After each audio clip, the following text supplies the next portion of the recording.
ব্যবসায়ী হওয়ার জন্য আমি কয়েকটা গুণের কথা বলবো আপনাদেরকে। ব্যবসা শব্দের মধ্যে থেকে গুণগুলো আছে। প্রথম হচ্ছে, দেখেন ব্যবসা, এখানে যারা আছেন অনেকে চিন্তা করেন পৃথিবীতে যত পেশা আছে একমাত্র পেশা, যে পেশার কথা আল্লাহ কোরআনে বলেছেন, আল্লাহ বলছে আহাল্লাল বাইয়া ওয়া হাররামার রিবা, আমি তোমার জন্য ব্যবসাকে হালাল করেছি। পৃথিবীতে কোনো পেশার কথা কোরআনে উল্লেখ নেই, শুধু ব্যবসার কথা বলা আছে। ব্যবসায়ী হওয়ার জন্য এত হীনমন্যতা ভোগেন কেন? হীনমন্যতা ভোগেন কেন? আপনার সবসময় মনে করেন টাকা লাগবে, ব্যবসার টাকা ছাড়া তো ব্যবসা হয় না। না, যারা বড় বড় ব্যবসায়ী হয়েছে তাদেরকে জিজ্ঞেস করে দেখেন তারা কত টাকা দিয়ে শুরু করেছে, তারা কত টাকা দিয়ে শুরু করেছে জিজ্ঞেস করে দেখেন। পৃথিবীতে সবসময় টাকা লাগে না ভাই। পাঠাও, উবার, তাদের নিজস্ব কোনো গাড়ি আছে?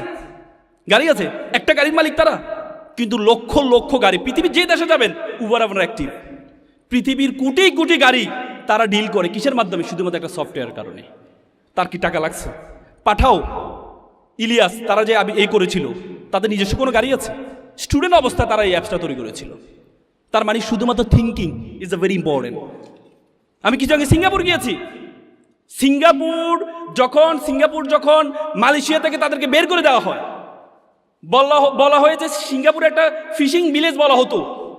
ফিশিং ভিলেজ মানে সেটাতে মাছ ধরার একটা গ্রাম। মালয়েশিয়া তাদেরকে বের করে দিয়েছে, সেখানে নিজস্ব কোনো কিছু নেই। সিঙ্গাপুরের বলা যায় সিঙ্গাপুরের থেকে যখন বিমান উপরে উঠতে তাদের সীমানা শেষ হয়ে যায়। সেই সিঙ্গাপুর এখন পৃথিবীর একটা বিজনেস হাবে পরিণত হয়েছে। পৃথিবীর যত বড় বড় জাহাজ আছে, সব জাহাজ, যত বড় বড় বিমান আছে, সব বিমান ট্রানজিট করে সিঙ্গাপুর থেকে। যে পানিটা পর্যন্ত তারা কিনে নেয়, সে পানিটা তারা বিক্রি করে। নিজস্ব কিছু নেই। সবসময় নিজস্ব টাকা লাগবে না, ব্যবসা করার জন্য সবসময় নিজস্ব টাকা লাগবে না, কিন্তু আমাদের চিন্তাটা ছোট। ব্রিটিশরা যখন আমাদের উপমহাদেশে আসছিল, তখন আমরা 7th richest country all of the world, আমরা পৃথিবীর 7ম ধনী দেশ ছিলাম। আপনাদের জানেন ঢাকা শহরে মানুষ আসে কেন? ঢাকা শহরে সুযোগ সুবিধা বেশি, এই জন্য আসে। টাকা আছে এই জন্য আসে। ব্রিটিশরা এখানে কেন আসছেন? কারণ এখানে টাকা আছে। এখানে টাকা আছে। ব্রিটিশরা যাওয়ার সময় আমাদের মাথার মধ্যে ঢুকিয়ে দিয়েছে যে ছেঁড়া খাতায় শুয়ে লাখ টাকার স্বপ্ন দেখিও না। ব্রিটিশরা আমাদের শিক্ষা ব্যবস্থার মধ্যে ঢুকিয়ে দিয়েছে তোমরা অ্যাপ্লিকেশন করো কেরানি পদে চাকরির জন্য আবেদন। কেন? সিইও পদে চাকরির জন্য আবেদন শিখাইতে পারে না আমাদেরকে? এমডি পদে চাকরির জন্য আবেদন শিখাইতে পারে না আমাদেরকে? কেন আমাদের শিখতে হবে কেরানি পদে চাকরির জন্য আবেদন? আমাদের শিক্ষা ব্যবস্থার মধ্যে এমন কিছু ঢুকিয়ে দিয়েছে, তুমি লাখপতি, তোমাকে আবেদন করতে হয় আমার বাবা কৃষক, আমার চলতে পারি না, সুতরাং আমাকে কি বৃত্তি দেওয়া হোক। মিথ্যা থেকে শুরু করেছে তোমাকে শিক্ষা। ছোটবেলা হাতিম মাটিম ডিম, তারা মাঠে পারে ডিম, এমন কোনো প্রাণী আছে? না, তোমাদেরকে শেখানো হয়েছে, আমাদের মধ্যে শেখানো হয়েছে ডিভাইড অ্যান্ড রুল। ব্রিটিশদের তারা বলেছে তোমরা সবসময় একজনের পিছনে লেগেই থাকবি, তোরা আর অন্যদিকে তাকানো, তোদের চিন্তা করতে হবে না, নিজের লেগে থাক। এই জন্য 2 বাংলাকে ভাগ করে দিছে, কাশ্মীরকে ভাগ করে দিছে, 2 পাঞ্জাবকে ভাগ করে দিছে। পাঞ্জাব 2 ভাষা একই, কিন্তু রাষ্ট্র হচ্ছে 2টা, একটা হচ্ছে লাহোর আর একটা হচ্ছে হরিয়ানা। কাশ্মীর একটা জম্মু কাশ্মীর আর একটা আজাদ কাশ্মীর ভাগ করে দিছে। বাংলা পশ্চিম বাংলা, পূর্ব বাংলা ভাগ করে দিছে, যে তোদের পিছনে লেগে থাক। এই জন্য আপনারা এখানে যারা আছেন, চাকরির জন্য আন্দোলন করবেন না ভাই, চাকরির জন্য আন্দোলন করবেন না। আল্লাহ তাআলা আপনাকে অনর্থক সৃষ্টি করে নাই। আল্লাহ তাআলা আপনাকে অনর্থক সৃষ্টি করে নাই। উদ্যোক্তা হওয়ার স্বপ্ন দেখেন। উদ্যোক্তা হওয়ার জন্য আমি কয়েকটা পরামর্শ করে আমার কথা শেষ করব। প্রথম, বিজনেসম্যান হওয়ার জন্য প্রথম যে বর্ণটি আছে সেটি হচ্ছে B for B positive. Positive চিন্তা করেন আপনি। আমরা সবসময় নেগেটিভ চিন্তা করি। আরে আমি তো একটা সফটওয়্যার খুলবো, আমি একটা ওয়েবসাইট বানাবো, আমি একটা ফার্ম তৈরি করব, আমার ফার্মে আমি ডিপ্লোমা করেছি, মানুষ যদি শুনে ডিপ্লোমা করছি তাহলে কি আমার ফার্মে কি ইনভেস্ট করবে? আমরা সবসময় নেগেটিভ চিন্তা করি। বাঙালি হিসেবে আমরা নেগেটিভ। পৃথিবীতে এত খেলা থাকতে হাডুডু কেন আমাদের জাতীয় খেলা? দেখবেন হাডুডু একজন আগালে 5 জন পিছনে ধরে রাখে, আবার 5 জন দাঁড়িয়ে থাকলে একজনকে খোঁচা মারে, হা ডু ডু। তার মানে আমাদের স্বভাবের সাথে মিল আছে। আমরা পজিটিভ চিন্তা করতে পারি না, আমরা শুরু থেকে নেগেটিভ। এই জন্য বি পজিটিভ। আমি একটা এক্সাম্পল দিই। একবার আপনারা এডিডাস ছিল জার্মানি ইউরোপের সবচেয়ে বড় জুতা কোম্পানি। প্রথম বিশ্বযুদ্ধের পরে সবচেয়ে বিখ্যাত কোম্পানি ছিল এডিডাস। এডিডাসের মার্কেটিং অফিসারকে পাঠানো হলো, যাও তো ইউরোপ তো ভালো করছো, এবার যাও আফ্রিকা যাও, আফ্রিকা গিয়ে দেখো তো জুতার ব্যবসা করতে পারো কিনা। সে গিয়ে দেখে যে আফ্রিকার মানুষ জুতোই পরে না, সে যে জুতা পরে না, আমি এখানে জুতার ব্যবসা কি করব। সে চলে আসছে, এসেছি ইউকে বললো কি পাঠাইছেন, ওখানে তো জুতোই পরে না, কি ব্যবসা করব। পরবর্তীতে দ্বিতীয় বিশ্বযুদ্ধের পরে নাইক, আমেরিকার একটা জুতা কোম্পানি, তারা তাদের মার্কেটিং অফিসারকে পাঠালো, নতুন শুরু করেছে, মার্কেটিং অফিসারকে পাঠালো আফ্রিকায়। মার্কেটিং অফিসার গিয়ে দেখে যে আফ্রিকার মানুষ জুতা পরে না। সে চিন্তা করলো আমি যদি এখানে থেকে যদি তাদেরকে জুতা পরানোর ফজিলের সম্বন্ধে তাদেরকে যদি বর্ণনা করতে পারি, তাহলে আমি মনে হয় সবচেয়ে বেশি বিক্রি করতে পারবো এখানে। পরবর্তী সে 3 মাস ছিল, থেকে আফ্রিকার মানুষকে জুতার অবস্থা শিখিয়েছে, জুতা কেন পড়তে হবে। শিখানোর পর দেখা গেছে সারা বিশ্বে যা ব্যবসা করে নাই তার চেয়ে বেশি ব্যবসা করেছে আফ্রিকায় আফ্রিকায় আফ্রিকায়। তার মানে you have to be positive, আপনাকে পজিটিভিটি থাকতে হবে। আপনি যদি নেগেটিভ অ্যাপ্রোচ নিয়ে থাকেন তাহলে আপনি বড় হতে পারবেন না। নেগেটিভ অ্যাপ্রোচ নিয়ে থাকলে বড় হতে পারবেন, পজিটিভ চিন্তা। আপনি যদি চিন্তা করেন আরে আমার ইনস্টিটিউটের পাশে ধরেন আপনি ডুয়েটে পড়েন, আপনি যদি চিন্তা করেন ডুয়েটে পড়ি, ডুয়েটের এখানে যদি আমি আইটি ফার্ম তৈরি করি, তাহলে এখানে তো সবাই ইঞ্জিনিয়ার, কে আমারটা নিবে। আপনাকে চিন্তা করতে হবে পজিটিভ। দ্বিতীয় যে গুণটি সেটি হচ্ছে ইউ মানে understand the pulse of the people. জনগণের পালস বুঝতে হবে আপনাকে। আপনি যে উদ্যোগটা গ্রহণ করবেন প্রথমে আপনাকে বুঝতে হবে যারা আছে তাদের পালস বুঝতে হবে, যে আমি যে পণ্যটা নিব এই পণ্যটা আমি কোথায় নিব। আপনি আইটি ফার্ম করবেন, আপনি যদি ডুয়েটের পাশে আইটি ফার্ম করেন তাহলে সেখানে তো সব ইঞ্জিনিয়ার, তাহলে কাজ হবে না। আপনাকে এমন জায়গায় আইটি ফার্মটা করতে হবে যেখানে ইঞ্জিনিয়ার কম, যেখানে মানুষ নতুন প্রযুক্তির দিকে এগিয়ে যাচ্ছে। এই জন্য আপনি যে কাজটা করবেন আপনাকে বুঝতে হবে সব জায়গায় সব কিছুর গুরুত্ব সমান নয়। একবার একটা বাবা একটা পাথর নিয়ে ছেলেকে বললো যাও তো এই পাথরটা বিক্রি করে আসো। বলে যে কোথাও বিক্রি করবে না, শুধু মূল্যটা শুনবা। সে পাথরটা নিয়ে একটা দোকানে গেল, গিয়ে বললো যে আমি পাথরটা বিক্রি করতে চাই, কত টাকা দিবেন। দোকানদার মুদি দোকানদার, সে বললো যে আমি তোমাকে 1 টাকা দিব। সে এসে বাবার কাছে বললো বাবা এখানে তো 1 টাকা বলেছে। বলছে ঠিক আছে তুমি ওই দোকানে যাও। সে পরবর্তীতে একটা এই দোকানে গিয়েছে, এই যেটা এই পুরাতন জিনিস যেখানে সেখানে গিয়ে বলছে আমার কাছে একটা পাথর আছে, পুরনো পাথর। বলছে ঠিক আছে পাথরটা আমি তোমাকে 100 টাকা দিব। পরে বাবার কাছে বল বাবা এখানে তো 100 টাকা। বলেছে ঠিক আছে তুমি আবার একটা হীরার দোকানে যাও। গিয়ে বলে যে আমি একটা নিয়ে আসছি পাথর, আমি বলে যে হ্যাঁ আরে এটা তো তোমাকে 1 লক্ষ টাকা দিব, তুমি আমাকে দাও। তো সে এসে বাবা কেউ বললো 1 টাকা, কেউ বললো 100 টাকা, কেউ বললো 1 লক্ষ টাকা, কারণ কি? বাবা বলেছে যেটা যেখানে গুরুত্ব সেটা সেখানে সেল করতে হবে। সবাই তোমার এটা মূল্য বুঝবে না, সবাই তোমার এটা গুরুত্ব বুঝবে না। তুমি যেখানে যেটার মূল্য তোমাকে সেখানে নিয়ে গেলেই এটার মূল্য কি হবে, বেড়ে যাবে। তোমাকে বুঝতে হবে যে তুমি কোথায় কি করবা, কোন অবস্থায় কি করবা, তোমাকে বুঝতে হবে। এই যে understand the pulse of the people. তৃতীয় যেটি কি, তৃতীয়টা কি, বিজনেসের তৃতীয় বর্ণটা কি কি এস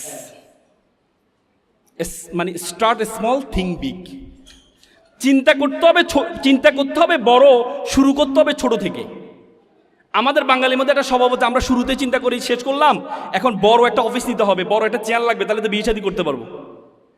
এবার অমুক থেকে টাকা নেই, অমুক থেকে টাকা নেই, নিয়ে বিশাল টাকা করে অফিসের পিছনে 1-2 লাখ টাকা শেষ।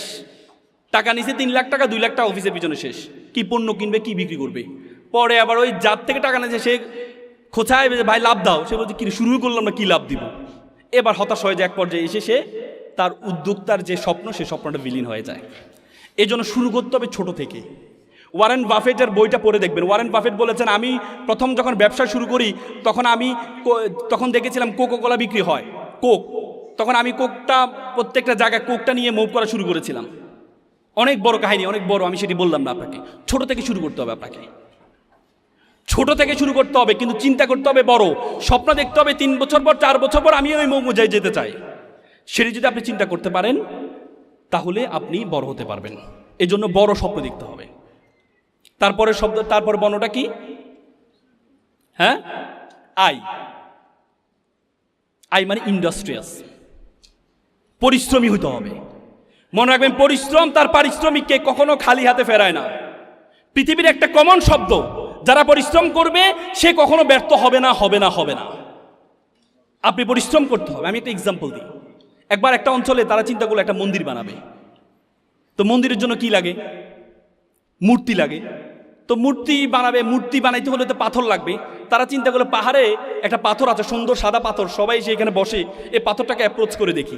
তারা পাথরের কাছে গেল, পাথর সাহেব আপনাকে আমরা একটু নিতে চাই। বলে যে কী করবা? বলে যে আপনাকে নিয়ে আমরা মূর্তি বানাবো, মন্দিরে রাখবো, রাখার পর সবাই এসে আপনাকে সালাম করবে, স্যালুট করবে, প্রণাম করবে।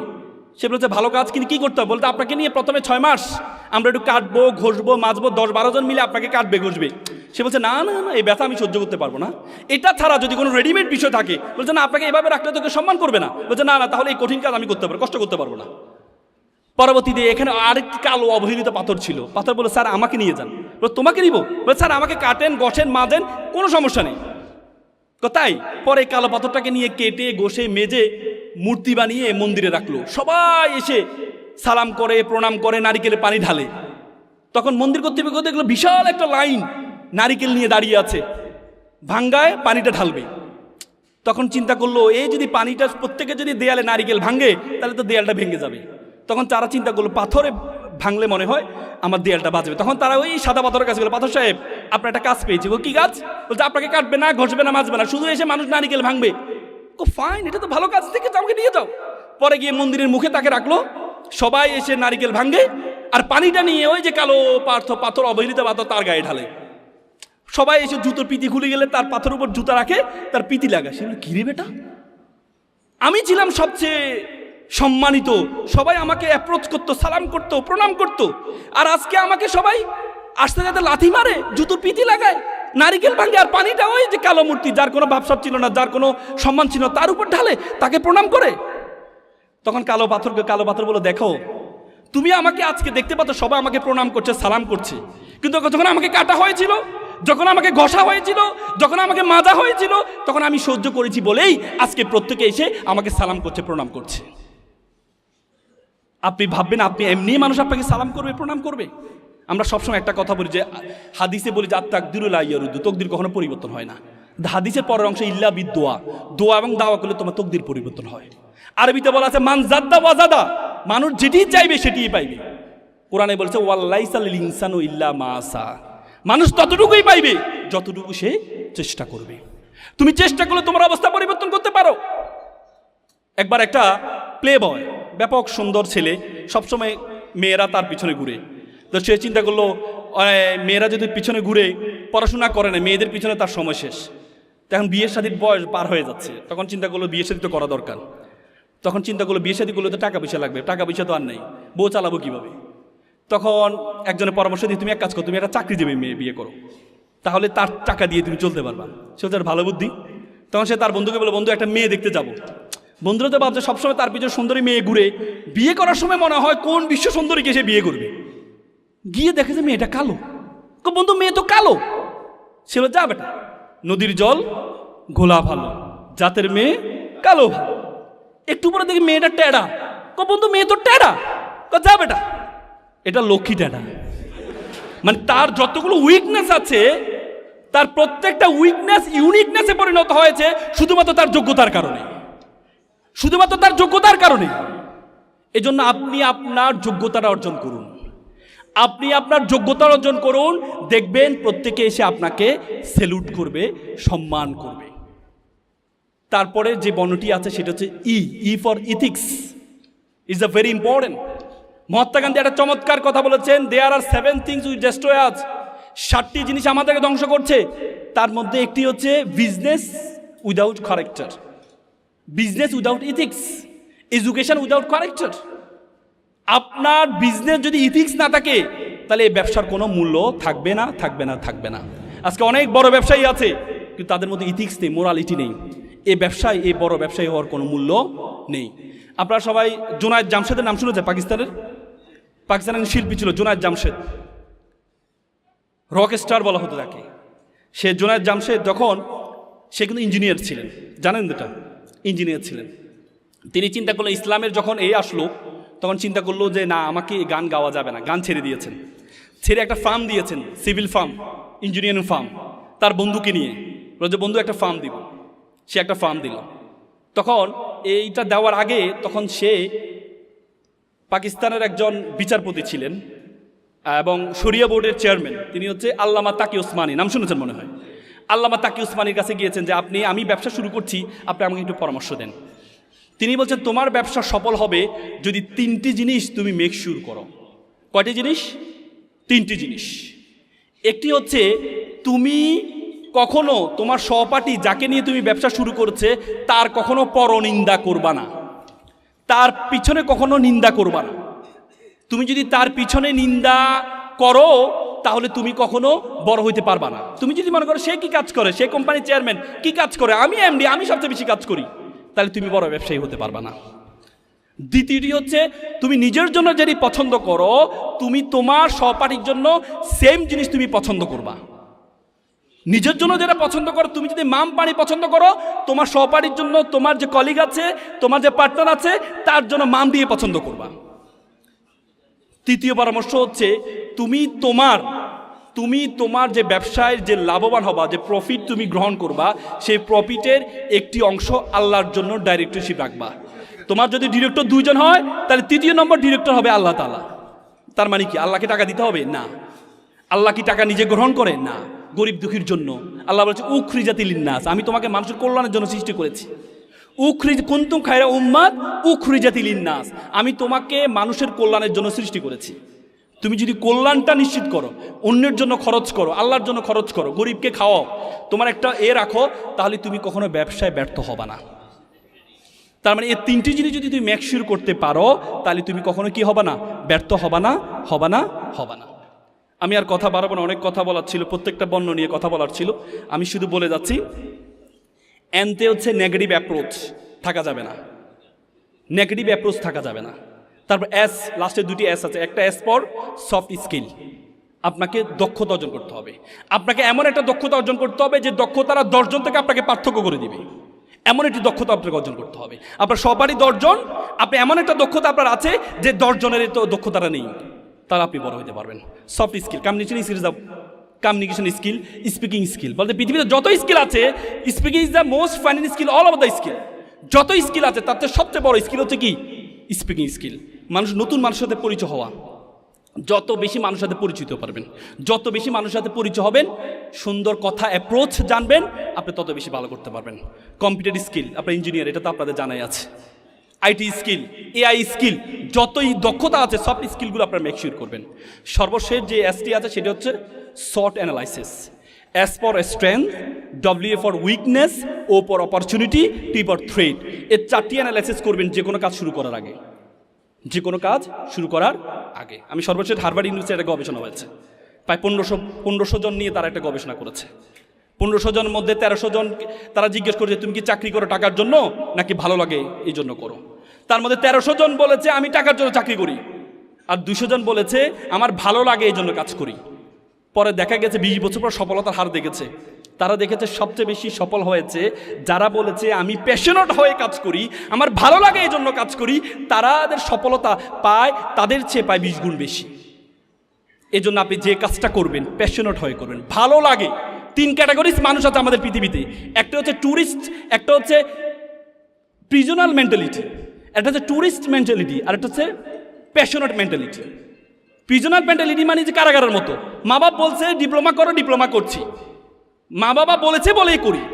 আর আরেকটা হচ্ছে ট্যুরিস্ট মেন্টালিটি, করছি ভালো লাগলে থাকবো, নাহলে অন্যদিকে চলে যাবো। এটা ট্যুরিস্ট, ঘুরতে গেলাম ভালো লাগছে আবার ঘুরে ঘুরে চলে আসলাম। আরেকটা হচ্ছে প্যাশনেট মেন্টালিটি, থার্ড মেন্টালিটি। তাদের সফলতা হার সবচেয়ে বেশি যারা যে কাজটি করে তারা ওই কাজটি তার ভালো লাগে। জাপানে একটা বই আছে কাইজান, লারা হার্ভে বইটা লিখেছেন। জাপানিরা কেন সফল সেখানে একটা গুণের কথা বলছে, ikigai, do what you can do the best, করো যেটি তুমি ভালো জানো।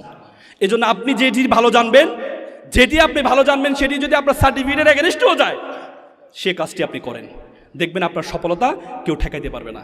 এপিজে আব্দুল কালাম চমৎকার একটা কথা বলেছেন, প্রজাপতির পিছনে ঘুরিও না, ফুলের চাষ করো, প্রজাপতি তোমার পিছনে ঘুরবে। সকলে ভালো থাকবেন, সুস্থ থাকবেন। আসসালামু আলাইকুম।